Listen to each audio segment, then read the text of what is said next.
Walking girl. Okay.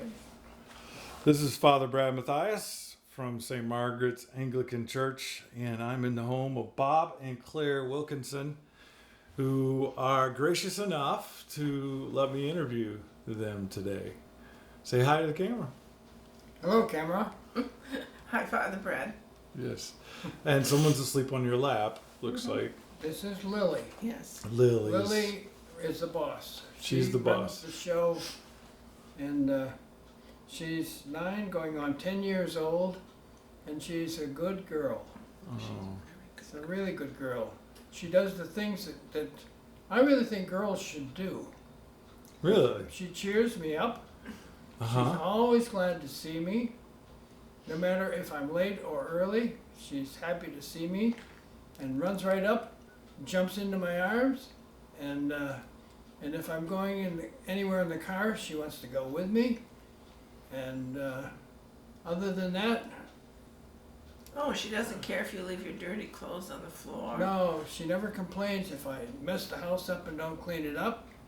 She's perfectly happy. So, other than marriage, your dog is a great companion. Is that- Absolutely. Okay. Speaking of marriage, how long have you two been married? 52 years. 52 years. 52. We Wow. were married in the tumultuous 69. Interesting. Tell me a little bit about that. What about your marriage? What has helped you stay together for 52 years? There are several things, I think. First of all, I've been able to talk Claire into doing several outrageous things that we, as other relatives have said, that we had no business doing. Mm-hmm. One of them is, in 1969, I thought we ought to move to the country in Maine and build a house and live off the land. And there were a lot of people doing that who went into so-called communes that failed miserably. We didn't do a commune thing. Claire and I did it together. And we didn't know what we were doing, but Claire did have farming experience, which helped a lot. And so she knew about animals and how to grow vegetables. And we built a house ourselves by hand, using hand tools. Really? And yes, We had no we had a electricity. hammer and hand saws, and that was it. No electricity. We lived without electricity for 18 years together and raised 3 children. And you stayed married? And we stayed married. It's kind of Wow. miraculous, really. And during that time, we had a preacher from the Advent Christian Church visit us, and he talked with us and impressed us. So we became members of the Advent Christian Church in Kennebunk, Maine, and I wound up being one of the leaders in the church for several years. We participated in that. We were baptized there As adults. in a total immersion baptism, and born again Christian. And we were very active in that church and helped start a school in the church. I was They didn't call it a senior warden, They but didn't call it, be similar to the senior warden. And we thoroughly enjoyed that activity, and for some reason or other, because we were so independent,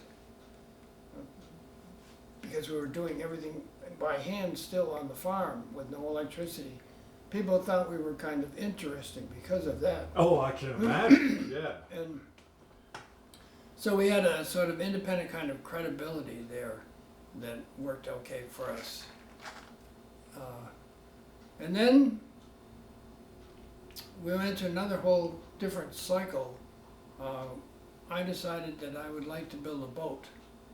And I didn't want to build a little boat, I wanted to build a big boat. So I drew plans with Claire of boats from 16 feet long, which we built one, to 35 feet long, And I said to Claire, we're gonna live in the boat and sail around the world for 10 years.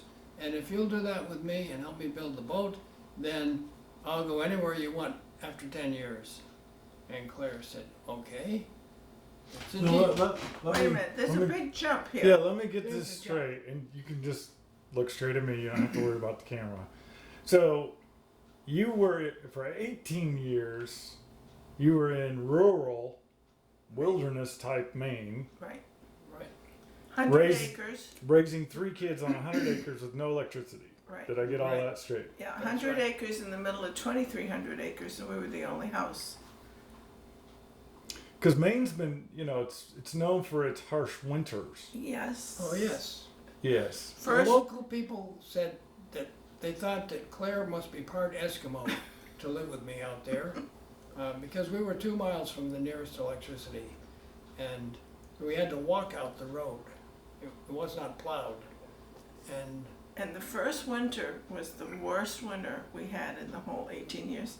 We had 42 below zero, and it was 10 below zero for almost 2 weeks. And our first snowstorm was the day before Christmas, and we had 10-foot drifts. And we had only half of the house was insulated, because we were building this on to say a shoestring budget is a slight exaggeration. we were broke. We were really broke. So we had insulated half of the house, and our house was 28 feet by 40 feet. So it was a big cape. And that first winter, we thought, what have we done? What have we gotten into? 3 kids. So, yeah, the kids weren't living with us at the time. Okay. Because they were Bob's children. They are Bob's children from his first marriage.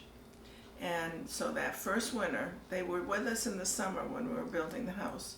And then they went back to their mom in Groveland. And they and we all decided and she decided that they could come live with us the following summer if they were really good in school. And they promised to be good. So that first winter, they weren't with us, but we went down to pick them up at Christmas through the snow drifts and brought them back just for the Christmas vacation.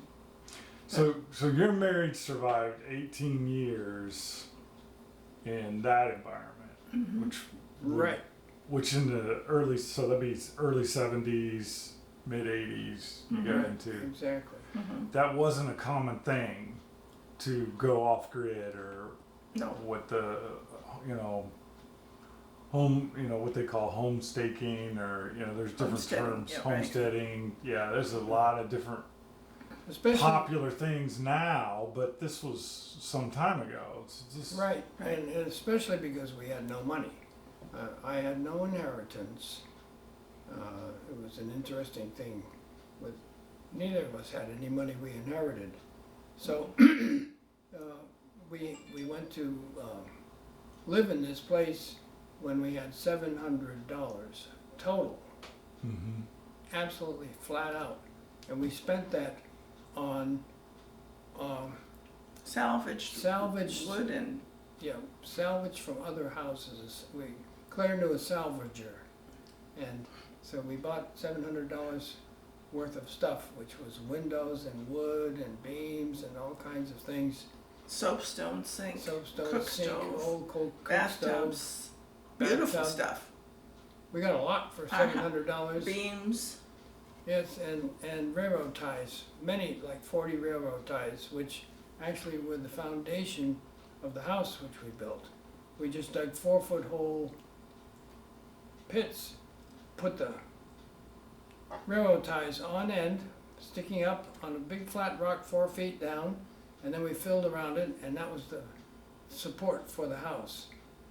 And the house never moved. It was great. It was actually, we lived in it until the early 80s, and I was with Claire. We took my mother, who was in her 90s that time, to Florida, and while we were there in Florida, someone burned the house down. So it went, every stick of it went, and all kinds of stuff, probably 1,000 books that we had, and paintings and everything that we had collected went. So we started over again. And that's when the boat came, and that's really when I said. So that makes more sense now. So you had a natural or an unnatural transition. Right. That you needed a new. Right. Kind of a new plan that you needed to make. We had, while we were farming, we had horses. We had 4 horses, 2 foals born. We had cows that I milked by hand, 2 of them. We had a bull, and we had pigs and chickens and ducks, and we had goats for a very short while. We had everything but sheep, and we had a big farm, and we had a 4-acre organic garden, and we started a grain store in town, and we sold grain, and we sold produce and milk from our farm, and Bob was teaching, and so we were running the grain store. I would run the grain store, and then the teaching was a little unusual too, because I taught in Farmington, New Hampshire, at the high school there. And in my first year teaching, I thought, this is great, at least I had an income of sorts.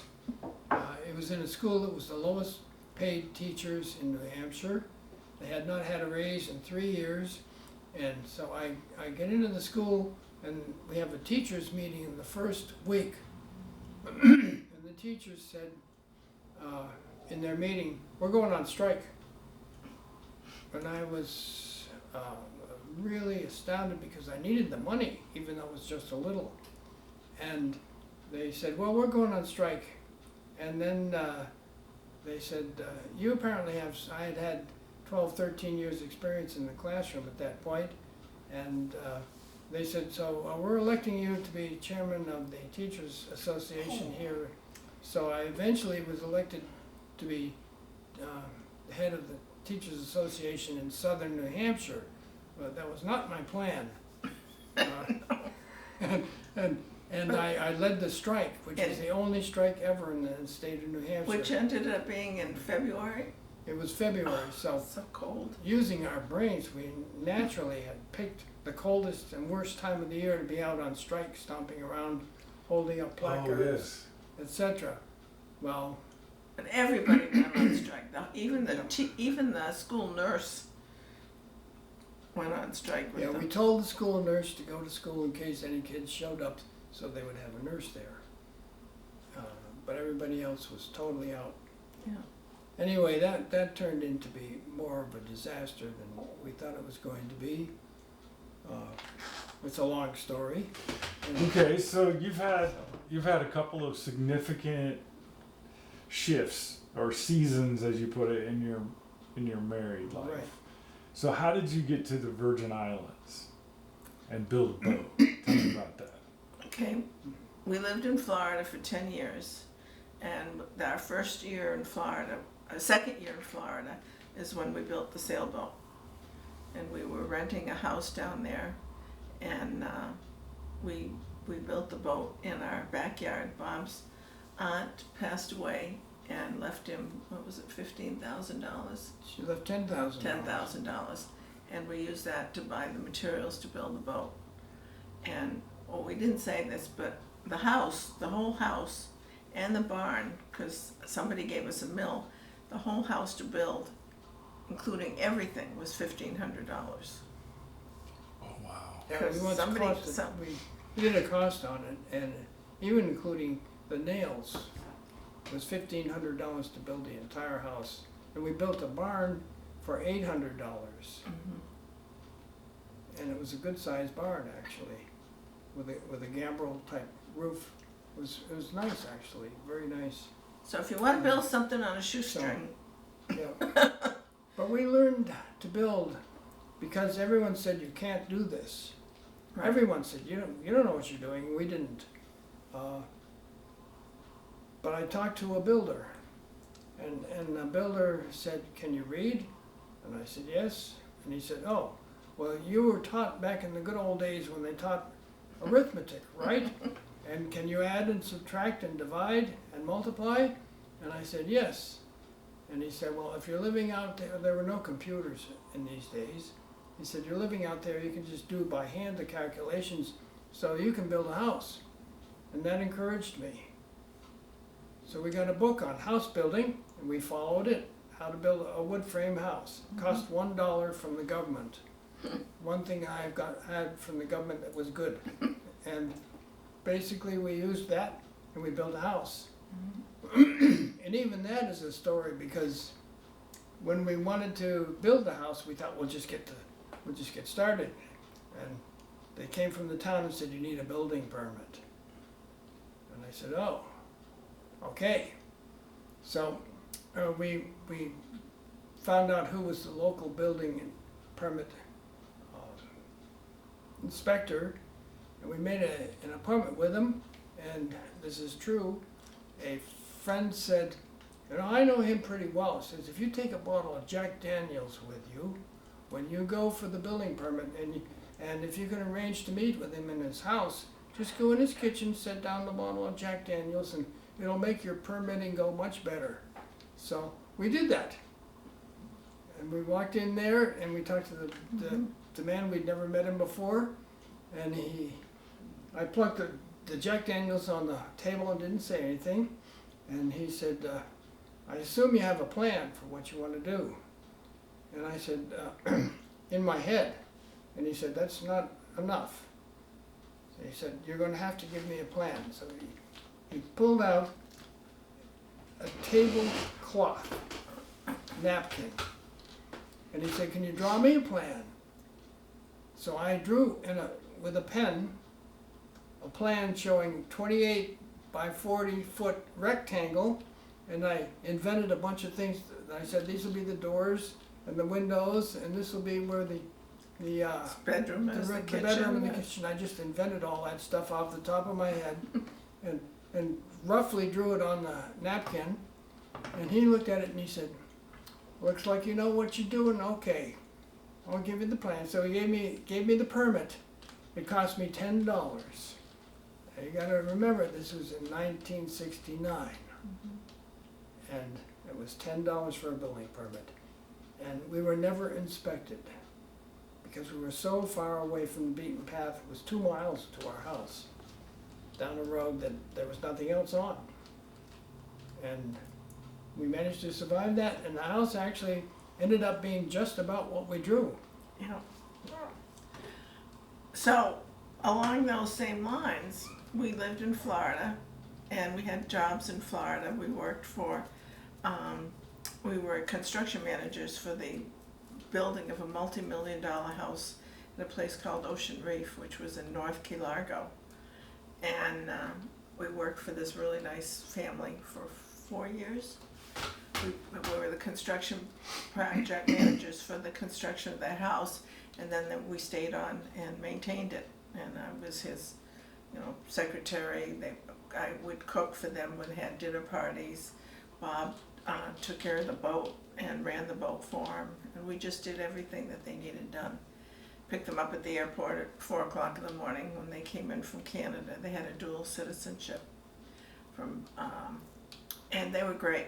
And then we got tired of doing that because it was really a long day. It was a very, there was always, we probably worked 60 hours a week doing, everything. And we just got tired of it. And we felt like we were on call all the time. Well, we were on call. He would call anytime and say, I'm flying into Miami. Can you meet me at the airport? And it could be 4 o'clock in the morning, it could be midnight, could be any day of the week, and I would go meet him. And that was it. It was part of the job. Right. In other words, whatever he wanted me to do, I was going to do for him. And when we took that job, we'd already built the boat at that point. We had already built the boat. It used up all of our $10,000 completely. And I remember Claire looked at me, and I had just looked at this looking for help wanted kind of opportunity there at Ocean Reef, and I was thinking maybe I should apply for this job to be what do they call us? Project manager. Project manager. And Claire said, how much money do we have? And I said, I have in my pocket 55 cents. I still remember. And she said, "That's it." We had 55 cents, period. So I drove to Ocean Reef and was interviewed. We were. And the reason he was interested in us was, among other things that we haven't talked about yet, is Claire and I were probably the best model makers in the world when it comes to making a model of your boat. We specialized. That was also an interesting thing. Should I go fast through that? I'll go fast for this. Okay. Because Claire and I were about 1984. We went to Portland to a boat show. Not that we had enough money to buy a boat or anything, but I had always built model boats when I was a kid. So I was working on, just for the fun of it, building a model of a boat, a sailboat. And Claire and The I... winters were long and cold and there wasn't much else to do. Right. And Claire and I rented a table for $10. We put a card table up for $10 at the boat show in Portland. And we're sitting there and I have my little model there I'm working on. And this man walks up and says, "Could you make me a model of an old town canoe, a Rangeley Lake boat, and a Grand Lake Stream boat," which was a long canoe. And I didn't know what he was talking about, really, and I said, "Absolutely, sure." And he said, "Well, how much will that cost?" Well, you gotta know we were in a perpetual broke state, okay? And so I then dreamed up a cost, not knowing what I was getting into at all, and I said, $4,000. Well, the man nodded and walked off. I said, okay. Said, "Okay." And I said, "Claire, I think I just probably should have said $100 or something, because I would have probably got the deal or something." And I didn't even know what we were talking about. I was not familiar with those boats. And 2 or 3 seconds later, a woman walks up and walks up to the table, introduces herself and says, "That man that you were just talking with he owns LL Bean. That's Leon Gorman. And he's for real, and he wants you to build those boats. So tell me how much you want for a deposit." And I said, 50% will do fine. So she says, "Okay," and writes a little note and says, you receive a check for that amount ASAP. So we were off and running, making model boats, and they turned out to be very successful for us. We made what I think are spectacular models, actually, and we I don't know if that's going to show. yeah, that's the Old Town Canoe. It actually, we went to Old Town to research this. And we met people in the basement of the Old Town Canoe manufacturing plant, which was still operating back then, and they were still repairing the canoes that he wanted a model maker of. So the guys got interested in us building a model, so they gave me a trunk full of wood. So I had white ash, Honduras, mahogany, red and white cedar, and Sitka spruce. And I used all of those woods to make an identical replica of the canoe. I didn't use model maker's wood. And Leon Gorman wrote this really nice letter, which I have a copy of, in appreciation for the work we had done. I mean, they were beautiful replicas. They were then shown at the entrance to the LL Bean headquarters store for years. And then eventually he took them out of the store display and took them to his home, and I don't know where they are now. I know that Leon Gorman recently passed, I think a year ago, which is too bad. He was a really nice guy. We met him a couple of times, appreciated working with him. So you've had both of you together have had a very unique marriage over 52 years. You've been, Right. for the sake of time, I'm condensing now. You were alone for 18, 19 years in the Maine woods, built your own home from scratch, ran an organic farm before there really were such things. And go ahead. Okay.